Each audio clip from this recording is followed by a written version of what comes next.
What up, guys?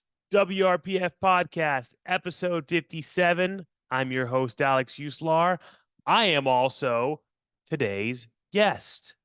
All right. Another one of your solo episodes. This one is exciting. This one is special for me.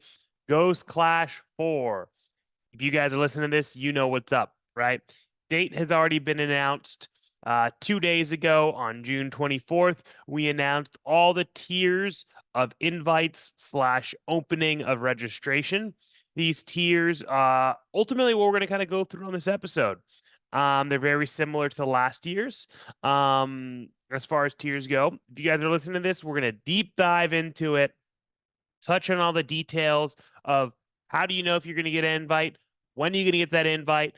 What do you have to do to battle for your spot when registration opens up? We're also going to dive into how each day is going to be broken down as far as lifters, sessions, etc. How that differs from last year's breakdown of sessions and stud. We're going to dive into some very important stuff like what weight class for the pro day you register at, you qualify at. Are you allowed to change your weight class? Some rules that are changing for this year versus last year. We're going to get into all that shit. I got my list of things to talk about. We're going to chip through them. So we're just going to kind of dive in with the releasing of invitations. All right. Geez. I've already gotten 1 million DMs of people saying, so can I get an invite? How do I get an invite? Am I going to get another invite? Guys, read this post, understand this post, listen to this episode, and either you're going to get it or you're not. Simple as that. Okay. So the day that you're listening to this right now, June 26th, on July 1st, so in just a couple of days, is the opening of the first round of invites. We did this the way that I have it broken down. This first way to get an invite, we did last year also, but it's freaking really cool how many lifters actually qualified this year. So any lifter who qualified on amateur day gets a pro day invite. The qualification standards are still the same as last year. 500 dots in sleeves, 525 dots in wraps. Okay.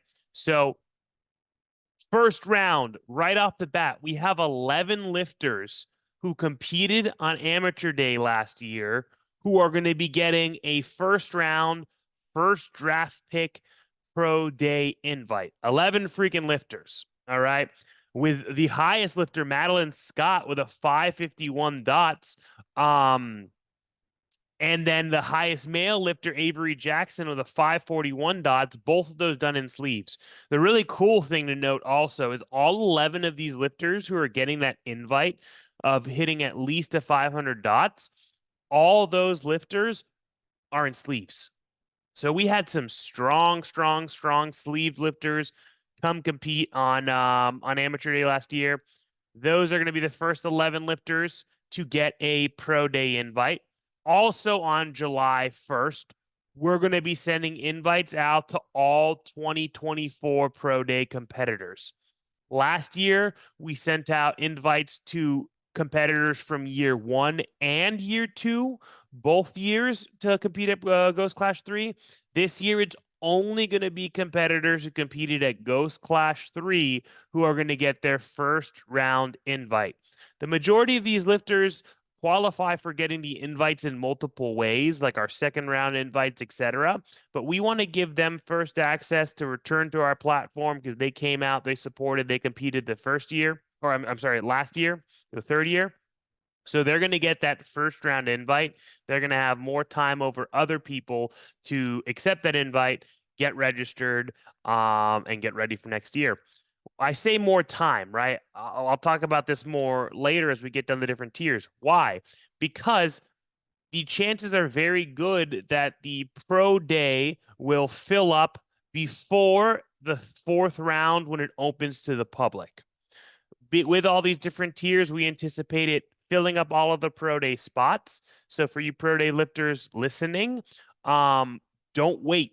Don't wait until the week 4 of July 22nd when open registration opens, right? So all 2024 Pro Day competitors, now here's the fine print. They must have hit the qualifying standard at this competition. All right. So that means if you qualified and you hit, you'd hit a 500 plus dots and sleeves to compete at Ghost Clash 3. If you did not hit that minimum 500 dots at the Ghost Clash 3, you will not get this first round invite. Okay. Also, you must have posted a total at the Ghost Clash 3 to qualify for this invite. So if you bombed out, you will not get this first round invite.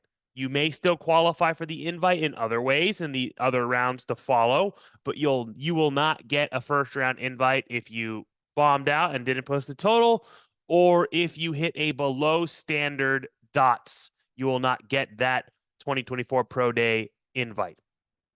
Lastly, we'll be sending out an email blast with a informal invite to all of our 2024 Amateur Day competitors to get signed up early for 2025 Amateur Day. So we've done this before. We like to give our Amateur Day returning competitors a chance to come back again, come back first. So you guys will get first access. The same rule applies of just that you must have hit a total and you must have showed up to competition. If you were registered and you pulled out from the meet, whatever it is, you do not get early access. If you bombed out and did not complete the meet, you also do not get early access. All right. So first round, July 1st, couple days from now, any lifter from Amateur Day that qualified for Pro Day, you get an invite first. All 2024 Pro Day competitors, you get invites as long as you didn't bomb out, as long as you hit the minimum qualifying standard at my meet. Everyone who competed on Amateur last day, who posted a total, you get early access to Amateur Day 2025. Forewarning, if you try sharing this private registration link with your friends and your teammates, I'll find out who you are and you will be removed from the roster. You won't be allowed to compete. So if you like, oh, I competed last year, you sign up and then you try sending it to your buddies for them to get a spot early, don't do that. Don't be that person. I'll remove you from the roster. You won't compete and your buddies won't compete either. Boom. Second round of invites, July 8th. So first round goes out on Monday, July 1st. You have a week to go ahead and register. July 8th, our second round goes out. It's going to be the top 5 lifters of each weight class via dots for 2023 and 2024 only. All right. So it's about 18 months of competing, all of 2023 and up until this point of 2024. The top 5 via dots will get that invite. So what does that mean for those lifters who might have competed this year, 2024 at the Ghost Clash, but they bombed out, but they'd hit a really good qualifying total in 2023? You'll get your invite based on that. If you are a lifter who you haven't competed since 2022, 2021, whatever that may be, but you're number one, in open powerlifting filtered through all years, you won't get that second round invite, but there are other opportunities to be spoken of. All right. It's top 5, each weight class, male, female, raw with the wraps. July 15th. All right. So the third Monday of July is going to be our third round of invites. This one, we're simplifying it a little bit. Last year, we went all the way up to the top 10 of open powerlifting. We're not adding that on. All right. We're just going to do from there based on how many spots we filled from this first and second round. We're going to then do our wild card invites. We did have a wild card invite tier last year. We're running it back. What that's going to look like is fan submissions. Okay. It was really fun last year. We had tons of people tagging their friends with their qualifying dots on an Instagram post for us to look at, review, see how they kind of get put on our radar, have their friends like their single name, increase engagement. So essentially, if you're strong, you get kind of voted on like that. You may get a wild card invite like that, as long as you hit the qualifying standard, of course. But also, it's going to be kind of myself and other people filtering through top rank athletes who, like we just said, may not have posted a total in 2023 or 2024. They may not have competed in these 18-month time period, but they are one of the best to ever do it. I'm still crossing my fingers that I might get Eric Lillibridge to accept one of my invites and come compete. Triple crossing my fingers that maybe we'll get someone like Zahir over here to compete. So, we're going to see wildcard invites go out to people like that. In hopes of pulling them out of retirement, in hopes of getting them back on the platform. And that is just, and then the other way, just kind of getting people involved, vote for your fan favorites, a fun, different way to open up registration early to the pro day athletes, right? So based on those first 3 weeks, what are we looking at? 3 different rounds of pros being invited to the competition.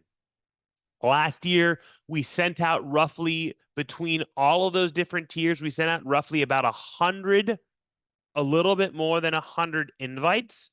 And we had about 50 something accept the invites, which had, when we opened open registration, a few spots available that were sold out very quickly. All right. This year, we anticipate inviting about that same amount of people. However, we do anticipate that potentially all those might be accepted, all those might be filled with those rounds, with those wildcard invites. Amateur day, only a percentage of amateur day should be filled with returning amateurs. We should still have plenty of other amateur day invites or registration, I should say, once it opens to the public. When does it open to the public, you may ask? Well, obviously, I'm following the same damn structure. First Monday, second Monday, third Monday, July 22nd, fourth Monday of July. All right. So that's going to be when registration opens. All right.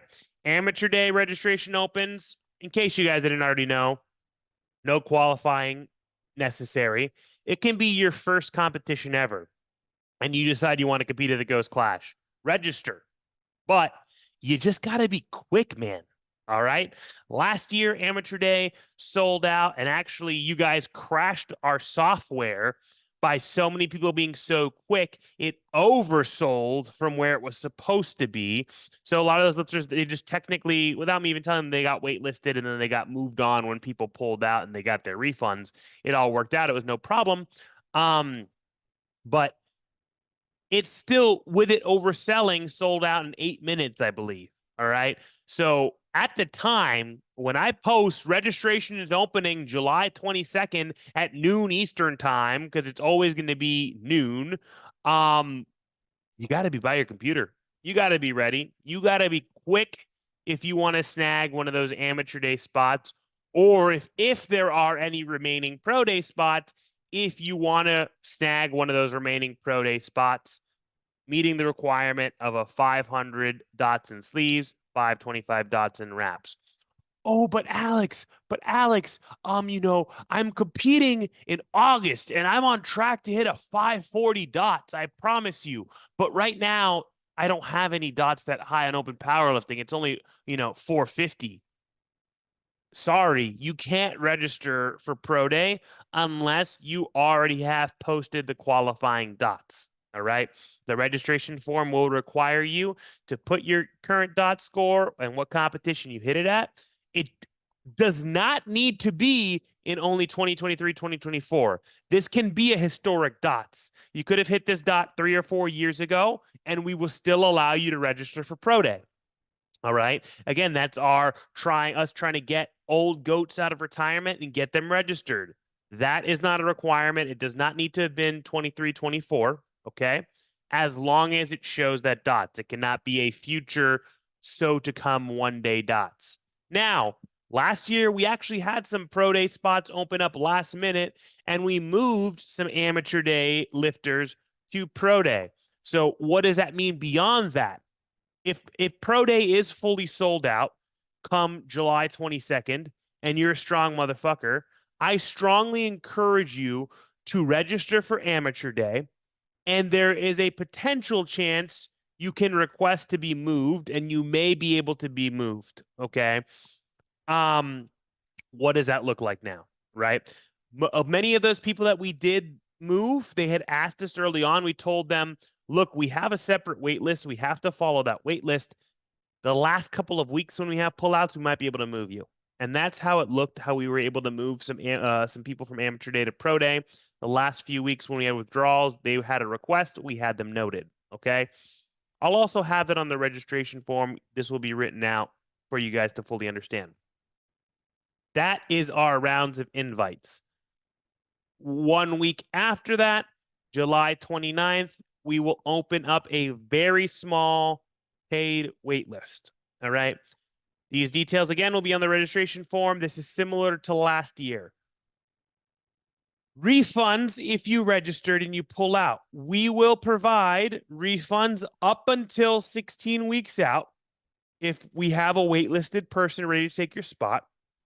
Refunds are subject to a 20% administration fee. So you'll receive your registration minus 20%. That's covering PayPal fees, taxes, etc., that we had to already pay on your registration months before, and now you decide to pull out. You'll receive the refund minus those fees, taxes, etc., that we had to pay.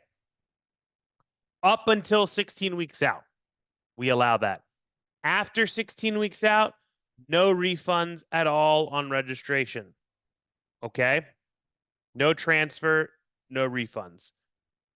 Any of the movement will only be done by us. Like we said, we'll have a small wait list.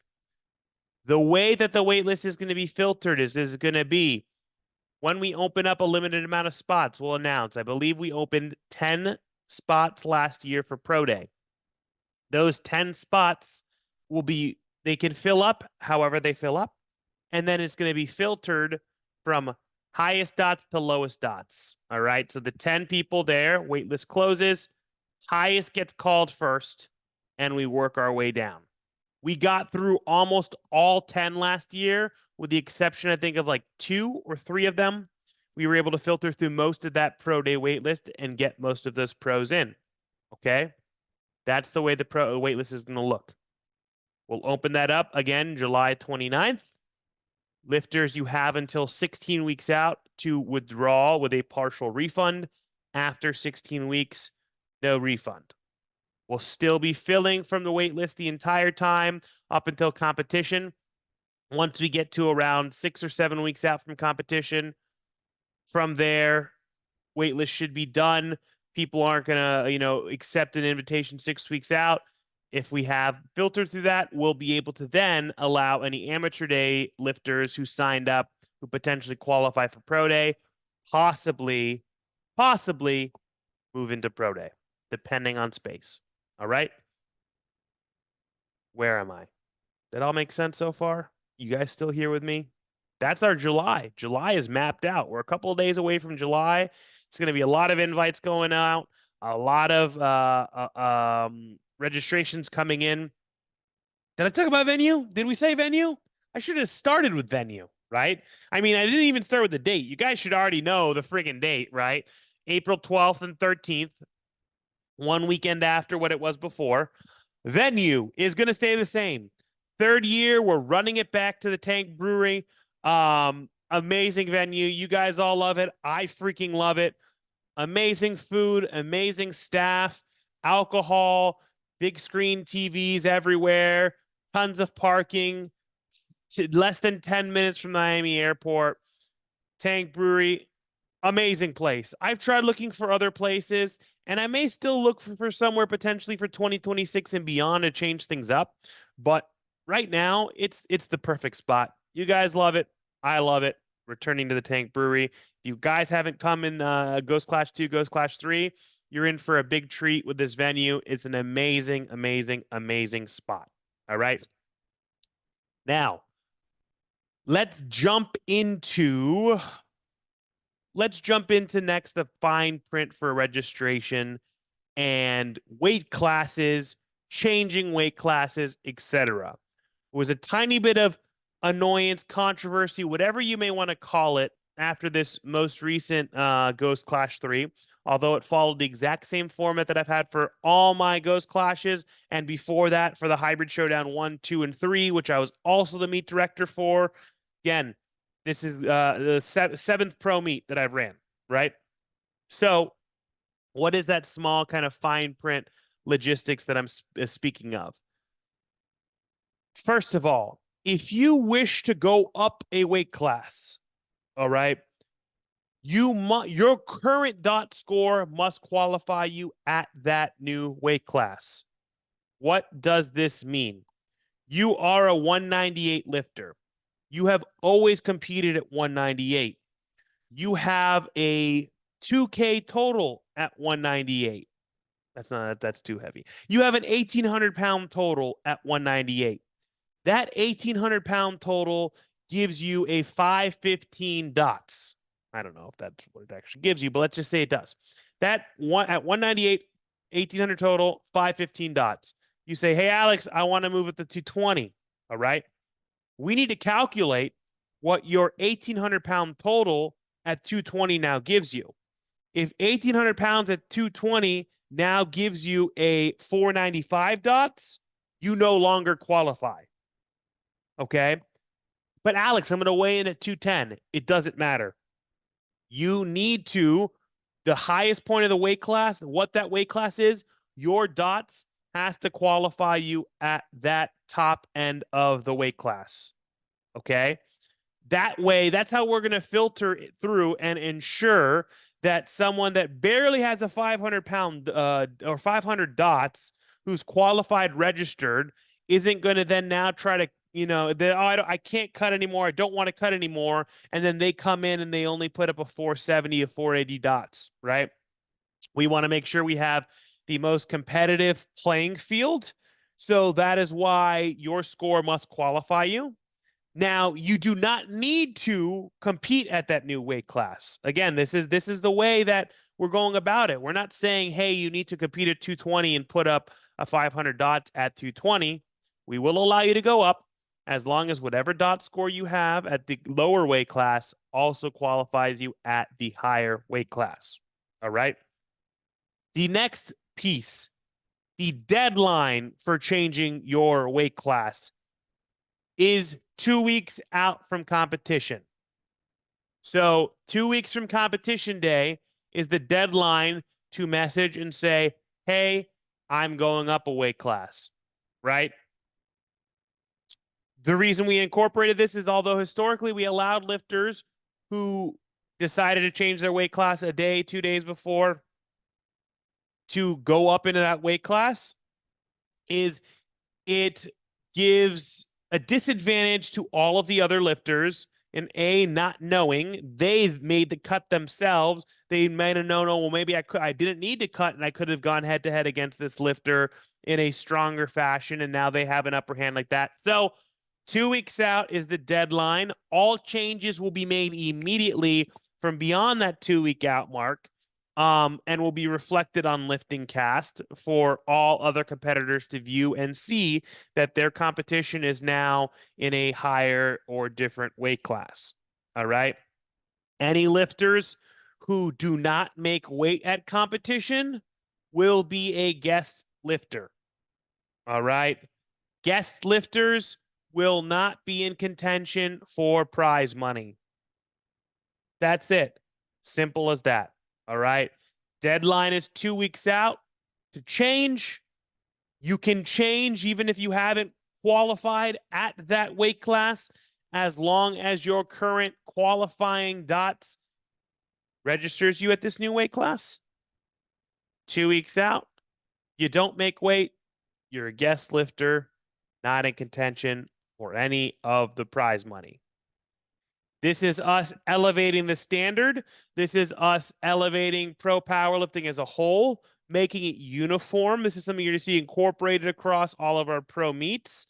And just simple, straightforward. Everyone knows what to expect. No sudden changes, no sudden things like that. All right. Last thing to kind of dive into, the last sneak peek preview, understanding for you guys, is the scheduling. All right. Saturday is amateur day. Sunday is pro day, right? This last goes Clash 3. Saturday amateur day was 2 sessions. Sunday pro day was 1 large session. All right. After speaking with lifters, hearing feedback, talking about it, as there was a lot of, backlash about sessions. Are people ready for sessions? Is it going to be IPF style sessions where it's, 2 flights of 7 lifters and you're done SBDing in 2 hours and 40 minutes? No. So that's not my goal either. I don't want it so fast paced for our pros. So here's how it's going to look. Amateur day is going to be exactly the same as last year. All right. 2 sessions of 40 to 45 lifters in an AM session and 40 to 45 lifters in a PM session. 8 a.m. start time for session 1, 2 p.m. start time for session 2.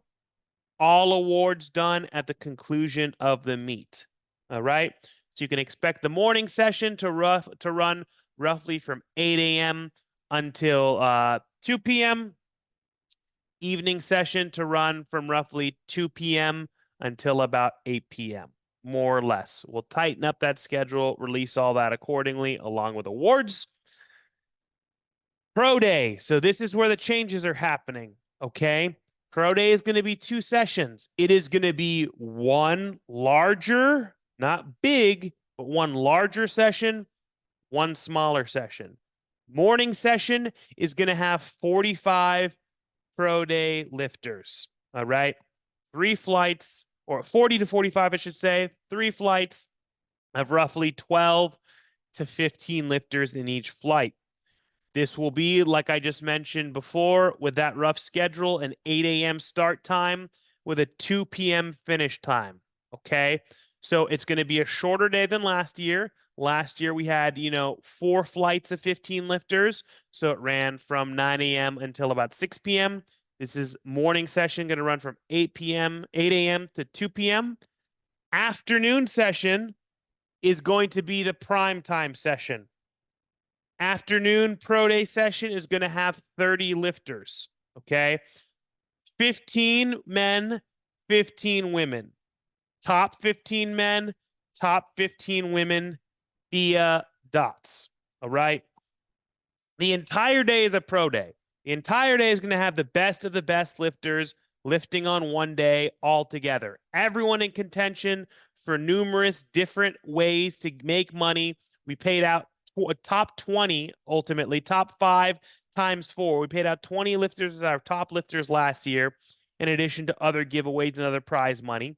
So there very well could be a lifter come out from a morning session and end up winning afternoon session for pro day, but that's the way it's going to be broken down. 3 flights in the morning, pro day, 2 flights in the afternoon, prime time, pro day session. What lifters are in what session will constantly be changing based on pullouts, withdrawals, whatever that may be. But that is how the structure is going to change for the pro day.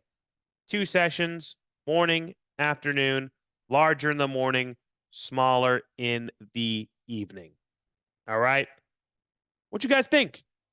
Y'all excited? I'm excited as fuck. We are 9 months away, 8.5, 9 months away from the competition. We're already rolling with it. We already got our venue. We're already sending out our invites just like last year.